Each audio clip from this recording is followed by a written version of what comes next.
Hello, my lovies, and welcome back to another episode of Gigi Says What Now? Where I talk trash about history. Today's episode is by request. If there's something you'd like to hear me talk about, be sure to let me know down in the comments. So our story starts off around the 4th to 5th century AD. Some say it could have been as late as 1200 AD, and others say it could have been as far back as a millennia. But the most common answer is around 580.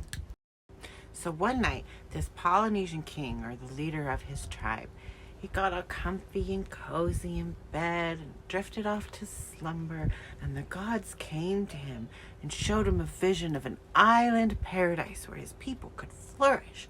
So he woke up and he just knew that the gods had spoken to him. And so he had his people ready the ships and pack the hulls full of all the things they would need, like bananas and rats, and they set sail.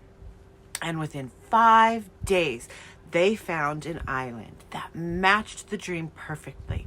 It was this kind of triangular shaped item with 3 volcanoes, and all the shores were filled with fish, and it was green and lush and trees everywhere. And on the tops of the volcanoes had filled in to make lakes of fresh water that was readily available for them to drink. They did so well, in fact, that they had the time, the energy, and the resources to become master artisans. They would go on to build over 900 megalithic monuments. They would carve them out of the volcanic stone, and they would stand over 10 feet tall. Some would weigh as much as 50 tons. This was a massive and impressive production, so much more so that many people for a very long time were like, how did they even move these things? But obviously it was possible because they did it. Now, some of the folklore says that there was a lone witch who lived in the woods, and she had the ability to move the monuments at will. So there were 7 of these huge megalithic monuments that were said to be ancestors of the leaders of the tribe, and they were put out to watch over and keep safe the people of the community. And these monolithic statues are found all over the island, and some of them kind of seemed like random, like, what is this little guy doing here, But what people found was that many of them were closest to like places of water. And what they now believe is that they marked different agricultural spots, saying like there's a farm here or there's a garden there, which is so super smart because there's this landmark that I can go here to get food. Now, personally, what I love the most about the Moai statue is that now, when they were first discovered, it was believed that it was just the faces or just the heads of these monuments. But what they found was when you dug down, that was the whole body. And some were super tall and some were a little shorter. One dude was just like kneeling on his knees. And some were really skinny, and some had these cute little round bellies. And it was just like the perfect representation of people. And what they found is some have these cool little hats and others don't. And so it's believed that maybe they were built at different time periods, right? So the hats, as well as along the backs on the bodies of these statues, have writing on them. Now, we know that the Polynesians could write, but unfortunately there's like no Rosetta Stone that's letting us know how to read this language, so we don't really know what they say. So some people believe that the writings represent like tattoos. Other people believe it may be telling the legends or the folklore and the beliefs of the people of the time, or maybe it's just telling the story of the life of the person that the megalith was designed to portray. Now, out of a lot of investigation, what they found and what they now believe is that these huge stone statues, these megalithic statues, the Moai, were actually quarried at the volcano and then walked, like refrigerator walked, down to where they would end up.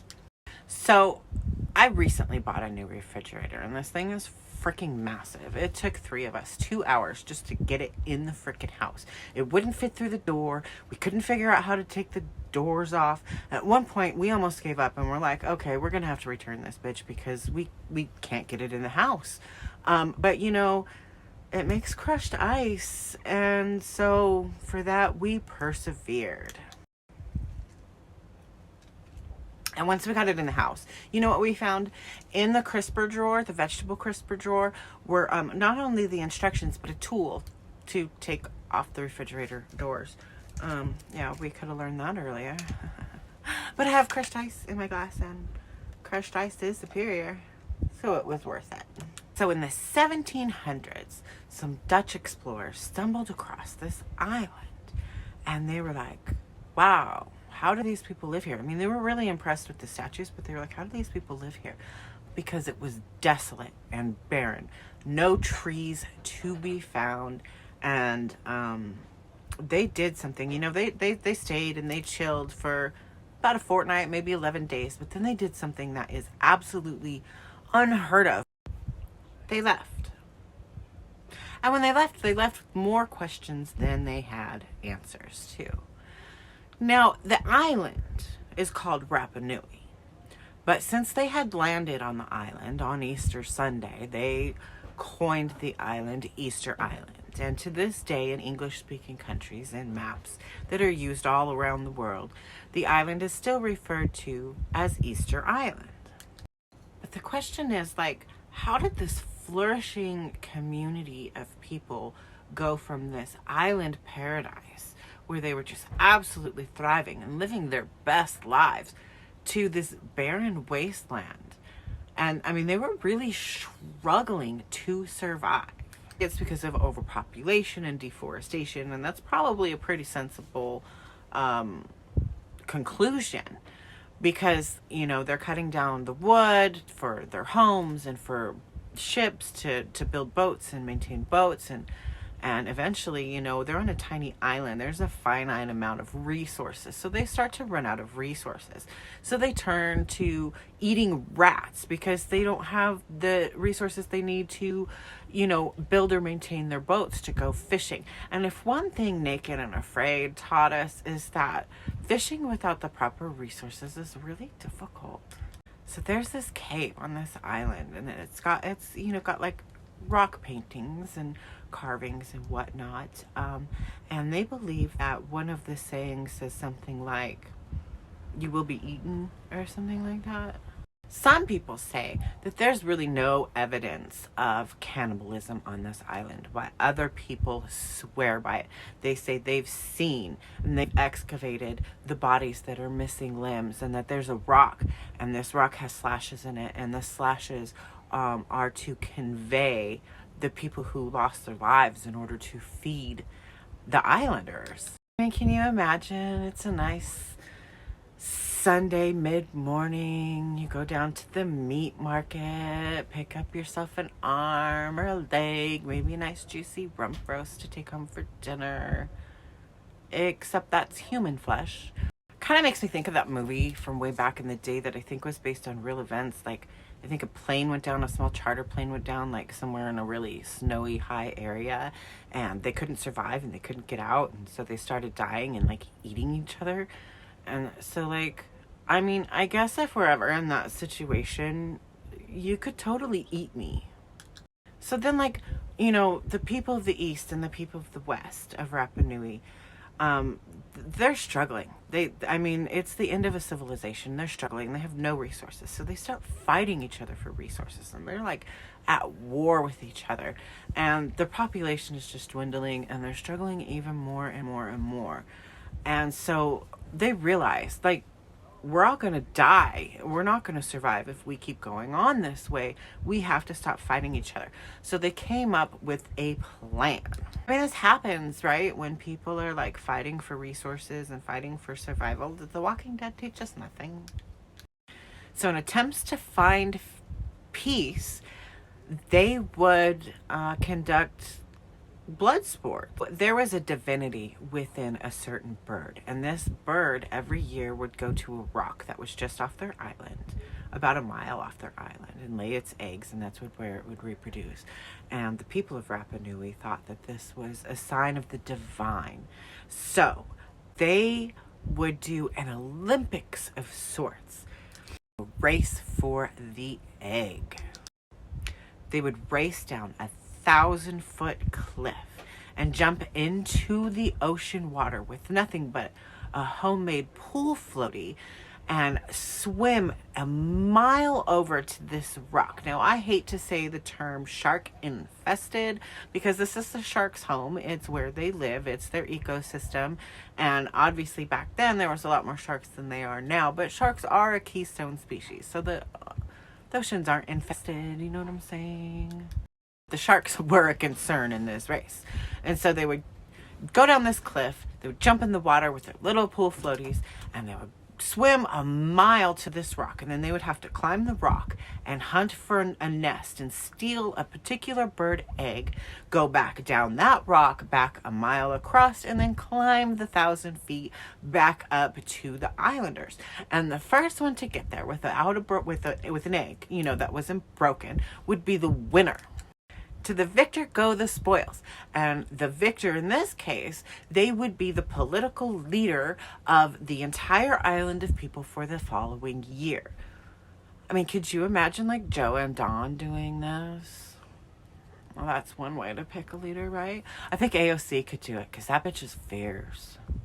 So we would call them today, in English speaking, we call them the Birdman cult. So if you want to learn more about that, I definitely encourage you to go study up because it's pretty fascinating.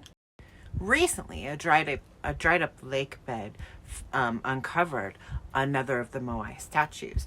And there's also one that's found down in the water. So it's believed that there's more Moai statues out there on Rapa Nui than we know of, which is so freaking cool.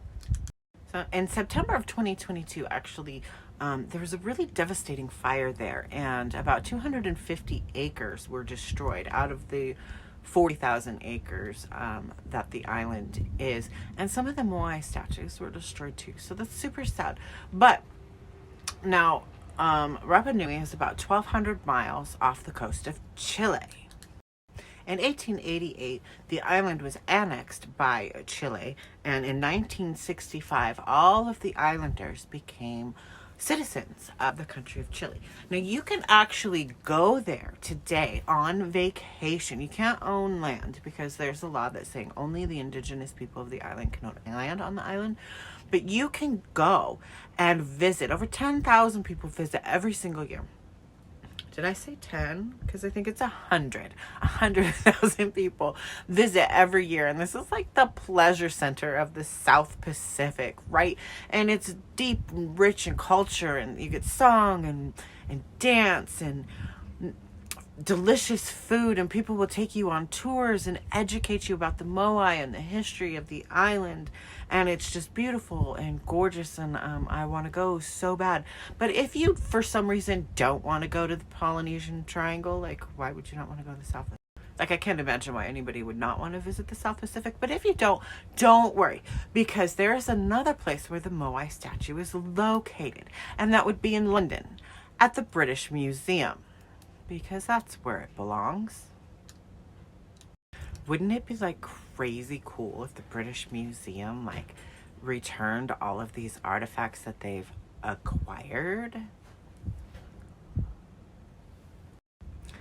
So anyway, I mean, in conclusion, the scientists and the historians and the archaeologists that have all studied the island and the history of the island probably have more theories and ideas and questions than they have answers to, kind of like the Dutch that stumbled upon them.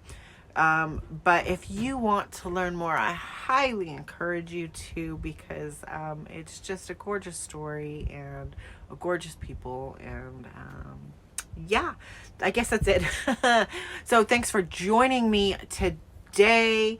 And make sure to hit that subscribe button, because I will come back every Wednesday with another story of history for you. And don't forget to check me out on First Friday for Fantasy Fiction First Fridays with Genevieve.